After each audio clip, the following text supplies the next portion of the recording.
All the best. Solly, over to you. Thanks very much. Can everybody hear me? Angie can hear me. If Angie can hear me, then you can all hear me. That's great. Nice comfy chairs, eh? Eh? Yeah, just, yeah. I'm trying to change the conversation because we need to chat around ISO 20022, which I know very little about. But fortunately, I'm the moderator. And maybe it's good that you've got somebody having a chat with you around this topic that actually doesn't know much about it. And I can ask all the doff questions, and then you guys can fill in the rest. And we might even, I'm not so sure, we might even have time to get a question or two from the audience. But in essence, the question around ISO 20022, so I don't know absolutely nothing about it. I do know a little bit around what it is, but from an ISO 20022 perspective, I'm sure there are some people in the room that are closer to it than others.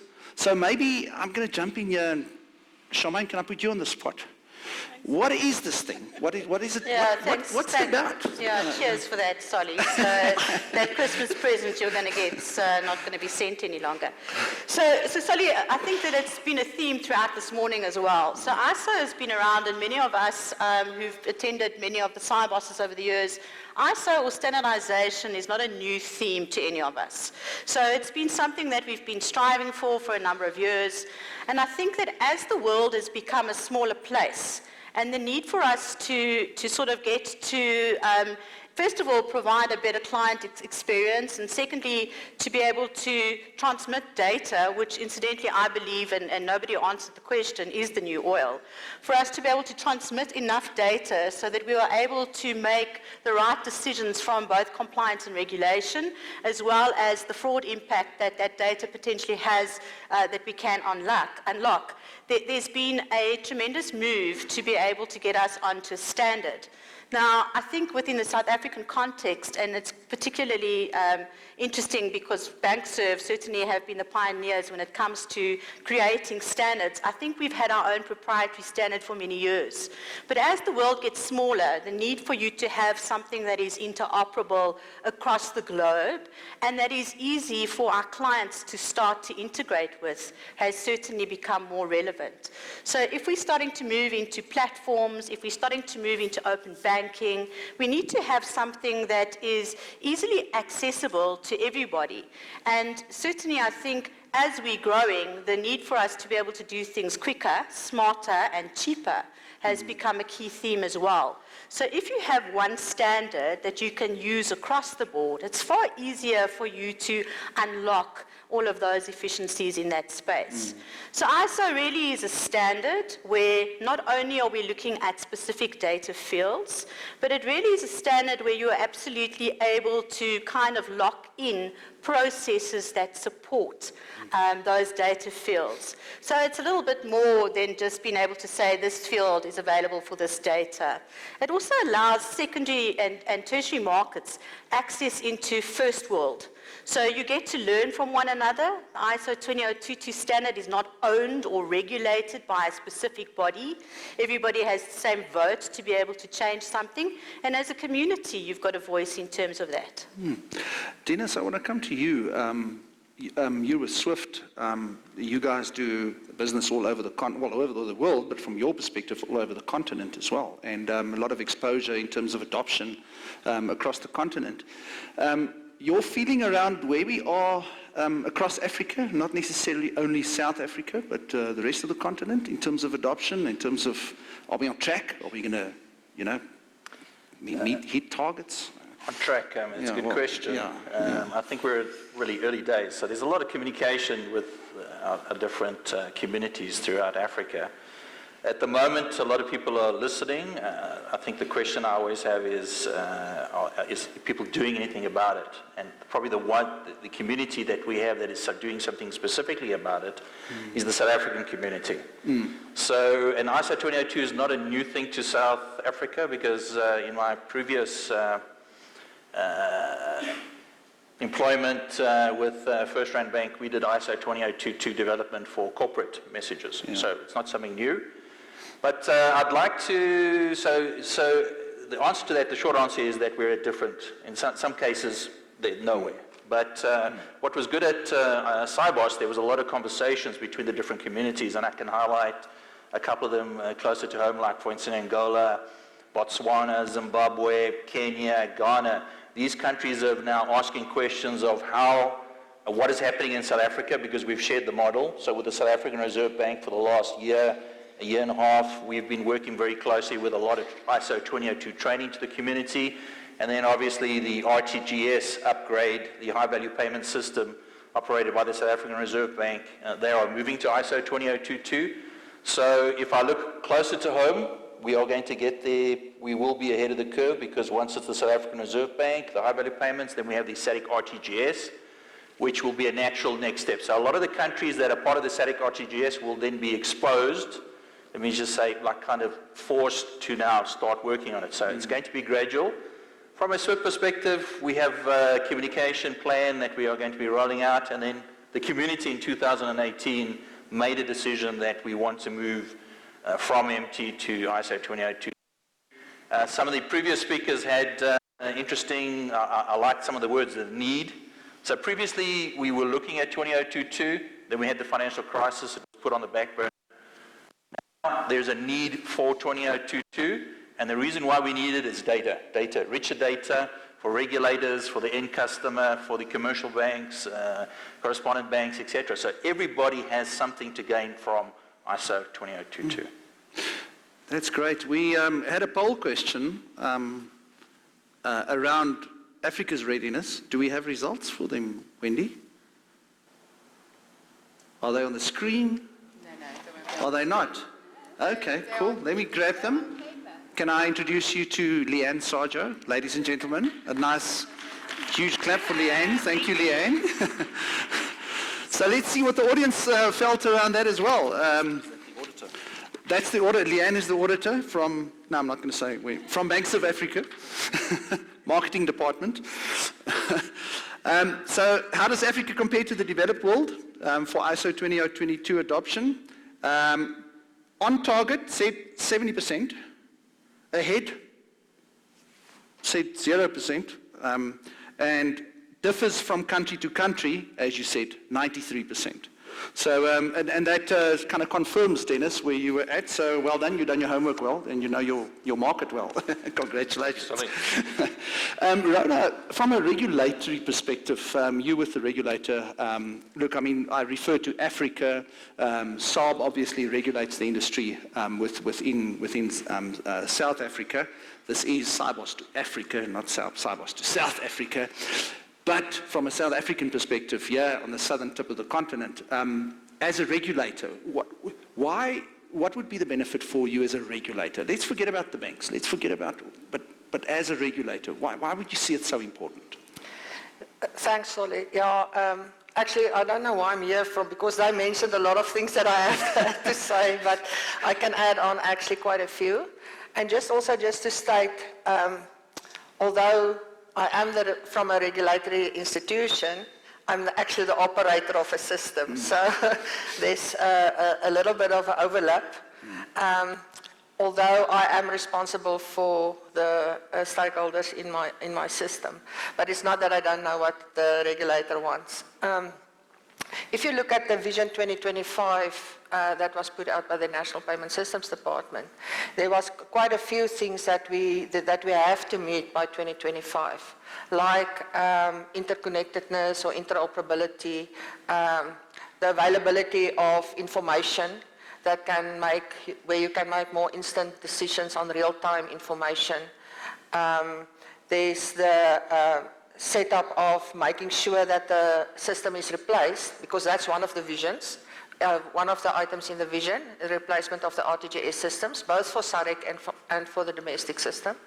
So from that perspective, we need to make sure that changes can be done quicker, faster, with less cost, because obviously a driver in our space is to make sure that it's cost effective. Mm-hmm. So from a regulatory perspective, for us, those are key areas that we have to focus on to make sure, and with ISO, with the information, the bigger fields that's being made available with more information that can be shared, I think that will have a big benefit, a huge benefit for us to, not just for the regulator to use the information actually, it's actually for the whole industry, because the information, decisions are not always made by the regulator. Banks also have to make decisions on the fly because things happen in the space. And I think ISO do give us that benefit. And it's not only linked to one network. You can use ISO on any network in any space. And if we look at future-proofing our systems and our policies, that will add benefit to that. And I think, sorry, if I could just add on to that, Rona, I think from a vision perspective, one of the other, at a regulatory level, from a SAR perspective, we're trying to drive accessibility. Yes, definitely. And certainly when we come to accessibility, to Dennis's earlier point, I think ISO as a standard has been around for many years. Many of our corporates have been using the ISO standard over the years, and certainly internationally. So even if you as a corporate don't necessarily, or you as a bank, don't necessarily have a foreign presence, your corporates definitely do. And that standard has been around, and certainly if we look at what we're trying to do in terms of accessibility within the payments landscape, so that it's no longer just the domain of banks specifically, I think it does start to level the playing field from that perspective. I also believe at a regulatory level, once we have been able to adopt the standard fully, I believe that engagement with the regulator is critical. Because if we're going to implement ISO just for the sake of introducing a standard that allows some interconnectedness and interoperability, you're never going to get the ROI for the investment. And trust me, it's significant investment to get us to that point. However, if we start to see the benefit that ISO can deliver, particularly in the cross-border space. So when we talk about screening and OFAC and those sorts of things, I think all of us in the room have got some level where we've got systems that do screening on the data that's available. But if we open that wider and we start to say, well, what can we do with this data that is currently prohibiting straight-through processing or automation or reporting for that matter? I believe that ISO has got that functionality, and if there is regulatory or political will, I believe that we'll actually be able to transform the way South Africa does their cross-border payments at any rate, and certainly be able to alleviate some of the tension in the SADC environment as well. Sorry to add on. I just wanted to, specifically from a cross-border perspective as well. I think when you look at the regulatory requirements for reporting, for instance, there is an overhead on the institutions to do that reporting. ISO can add benefit to that, because if the information is available in the message, it's where you route the information to. It doesn't need additional developments to do that type of reporting. So, yeah, it will definitely... Dennis, please say something. The ladies are taking over the conversation. So I think there's an opportunity here. So, I mean, we had this discussion before. There's an opportunity here not just to do a like for like. Yeah. You need to do more. So this whole thing, okay, we're just going to replace an MT with an MX, the same. I think we need to use the full power of the ISO 20022 standard. Coming back to your point, anything we can do in the original payment message should then stop other messaging or other systems providing this information between parties. Yeah, absolutely. So, I mean, Chris's slide is his concluding slide where he's got the block and the solution and the problem. I think that when ISO was raised, and I mean, it's quite a few banks back, certainly at that stage, it was kind of the technology that was going to solve what, I'm not quite sure.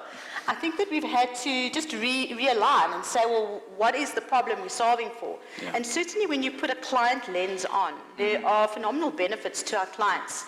Not only the accessibility, which becomes almost a priority at a regulatory / FI perspective, but certainly from a client perspective, there are, if you really expose ISO for what it's capable of doing, the client has got far greater benefit in terms of its transparency, its reporting, its reconciliations that really would change its mind and the data that it can transfer to the end beneficiary. So I think it starts to open that environment quite a bit.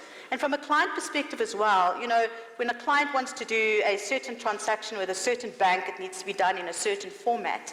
You're kind of changing that landscape in its entirety, and you're moving it to one format. So a payment, Hendrik, if you're still in the room, literally becomes a payment. And how it gets routed in the engine is quite irrelevant. It goes to the cheapest cost. Yes, yeah, exactly. And I think especially around messaging, the ubiquity that's necessary in terms of interoperability, obviously. But the three of you are making this sound like a bowl of Rocky Road ice cream with bar one sauce on top and nuts and raisins, and this is just the next best. That's wonderful, and it is wonderful, but surely there are challenges. Charmaine, from an implementation, I mean, you with the bank. So I think to those people who were involved with Debbie Check, AC, the road that it went through, I think we need to acknowledge that it's not a simple implementation process. We need to acknowledge that if we look at where ISO has been implemented across the world, there have been various iterations. So it's not like there is one success story that you can pin your hopes on. And it really is quite market dependent. So I think that we're going into this thing with eyes wide open. It's not as simple as just I suppose it is. I suppose if you want to do a tactical solution, it's as simple as saying let's map one for one, but then you're never going to get any return on any of the investment you deliver. You really need to embrace what ISO can truly deliver and start to harness that. And I think as a collective, I think it's almost time now for us to start to engaging with the regulators, engaging with the operator. I think we've always been doing really well. But to be able to introduce the power of what ISO can deliver for you to be able to get to the end goal. I think that there is no one place that says, let's go big bang and it works. And there's no place that's saying, let's not go big bang and it works. I think as a South African community, I think we've got a plan. The closer we get to implementation, we're going to have to look at that plan to understand what best suits us and how we're going to get in there. But I think we were absolutely conscious of the fact that it's not a payments, it's not truly just payments. If you're going to embrace ISO, you need to understand that it actually influences the entire end-to-end. So right down to your core system where the client's reference data sits. That information needs to be there. Your client needs to expose other data to us that we currently don't ask him for. We need to augment that with processes. What do we do with all this data?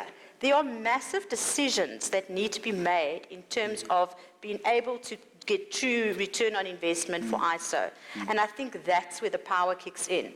So tactically, can you do translation through Swift? Dennis has got a solution and he'll be able to support. However, if you're looking at this strategically, you're going to have to look at it from a completely different mindset.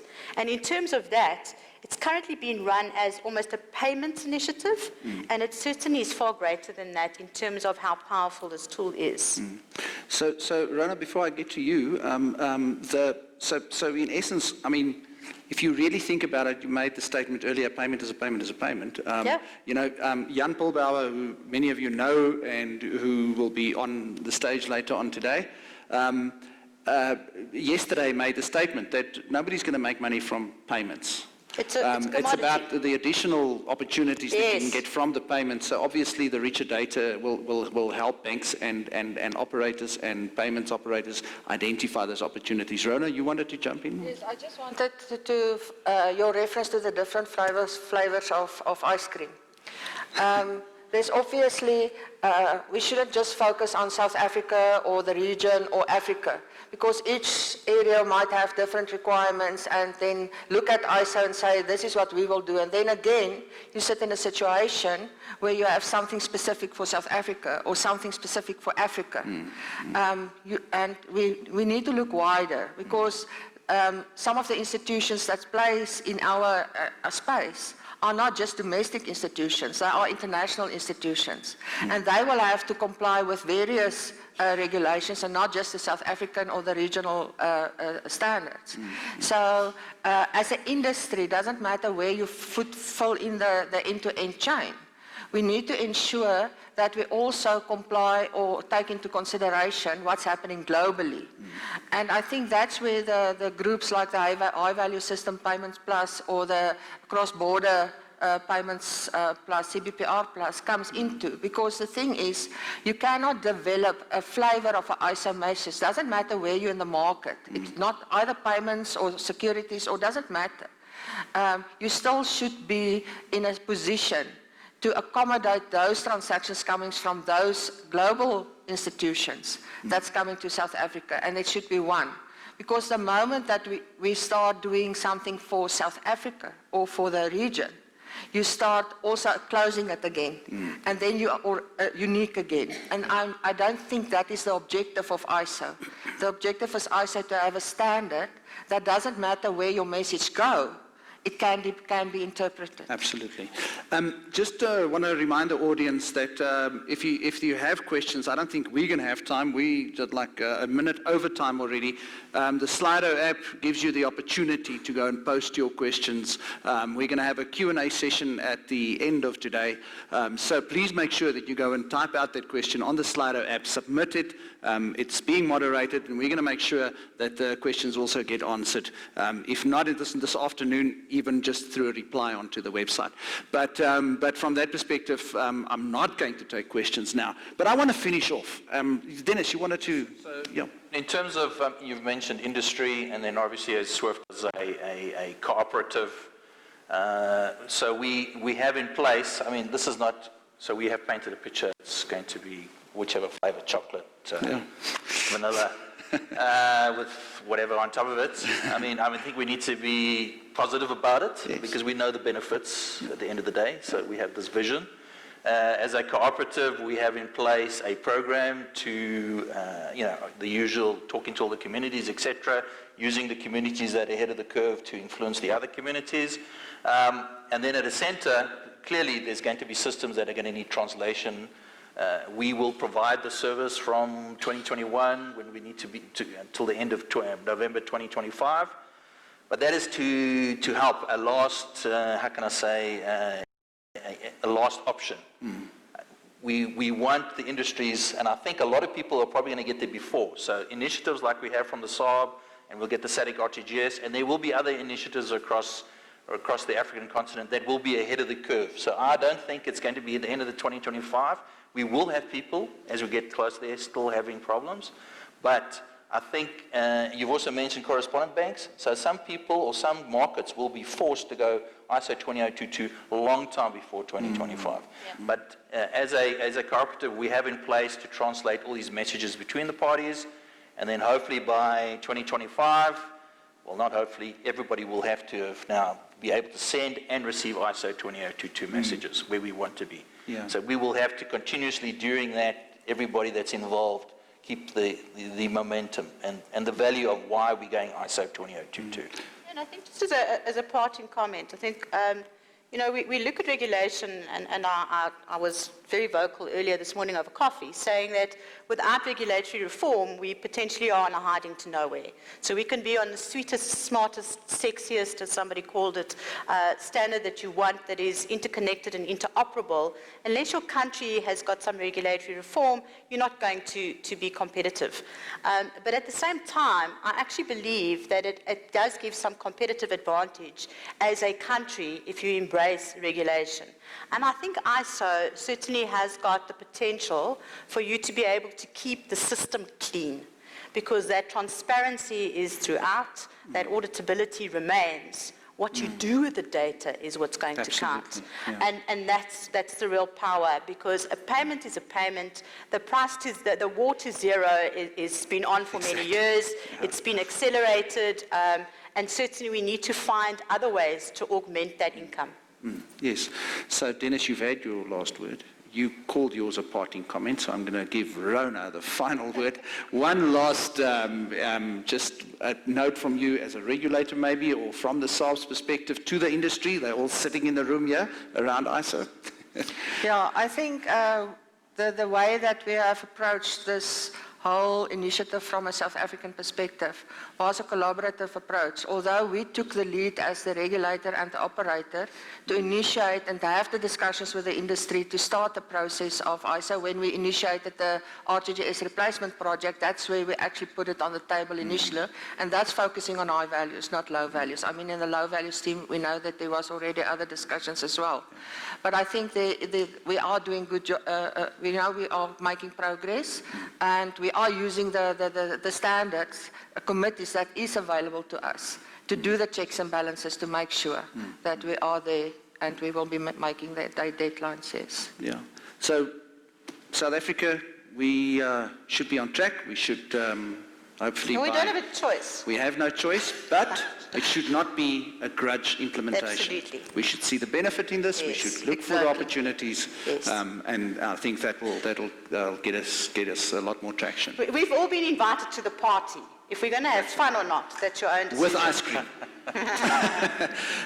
Ladies and gents, I would like to say thank you to the panel over here. Let's give them a big round of applause. Thanks very much. Thanks.